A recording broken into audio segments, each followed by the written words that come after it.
Former Trump advisor Carter Page's testimony to Congress evolved into a sprawling exchange with lawmakers that now stretches for more than 200 pages, but in between convoluted answers, it provided critical insights in the Russia investigation. A transcript from the financier's discussion last week with the House Intelligence Committee, which is probing alleged election meddling, was released on Monday. Page joined the future president's campaign earlier last year, and has become a focus of the meddling investigation since it was reported he met with top officials in Moscow last year. The advisor has long denied any wrongdoing and painted himself as a victim of intelligence community efforts against the Trump campaign, though his released testimony does see him admit to key details.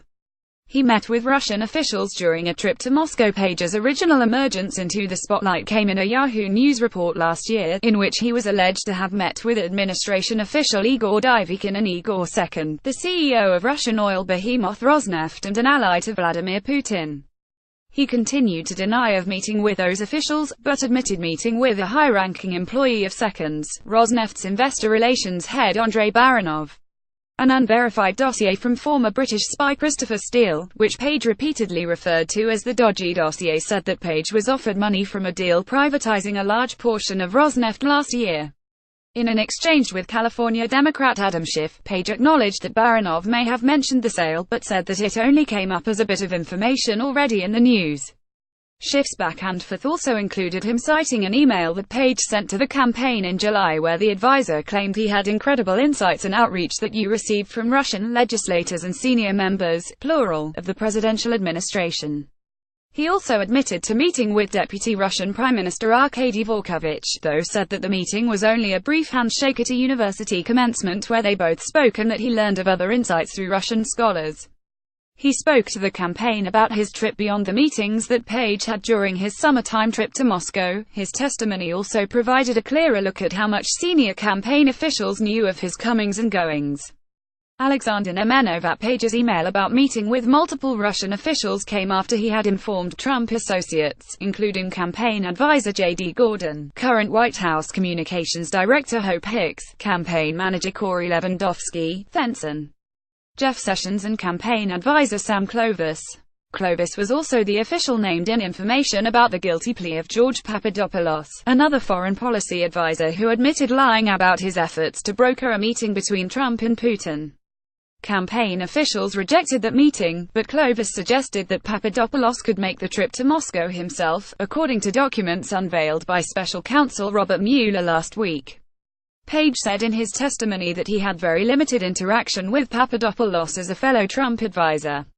He wanted Trump to go to Russia, though Page denied having been in the know about Papadopoulos' hopes to have Trump go to Moscow. He also floated the idea of taking the long flight to Eastern Europe. Rep. Schiff confronted him about an email he wrote in May 2016, suggesting that then candidate Trump take my place and raise the temperature a little bit by going to the Russian university speaking gig. It was an idea, Page said, adding that it would have been similar to then candidate Barack Obama's speech in Germany in 2008. Page denied any coordination with Papadopoulos. He met with a pro-Russian Hungary government member. A focus on Page's travel in 2016 yielded more information about other trips he took beside the July journey and a December return when he again met with Baranov and encountered Dvorkovich at another event. He said that he traveled to Budapest for a long weekend in August 2016 after meeting the country's ambassador to the U.S. at the Republican National Convention in Cleveland. Charlie Nybigelap, the advisor, said he went to discuss an energy project but could not remember the names of the government officials with whom he met with and later kept a correspondence.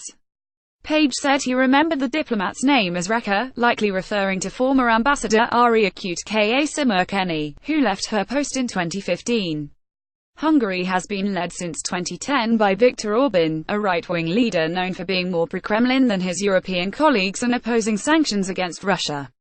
He blames his situation entirely on the dossier. The most common theme in Page's testimony was a relentless pivoting toward the dossier compiled by Steele, which he says has led to death threats. Page previously sued media outlets in Manhattan federal court over their use of the dossier for reports and told lawmakers that he wanted to set the record straight.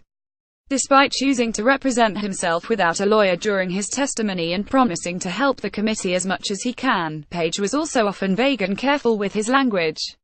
The exchanges included an odd digression about the difference between meeting someone, greeting someone, and having a conversation with someone. Page blamed his general lack of specificity on not wanting to be trapped against his words that may have been picked up by a reported foreign surveillance warrant against him. However, near the end of his testimony he also mentioned that he had been warned against a January interview on MSNBC by then White House strategist Stephen Bannon for unknown reasons.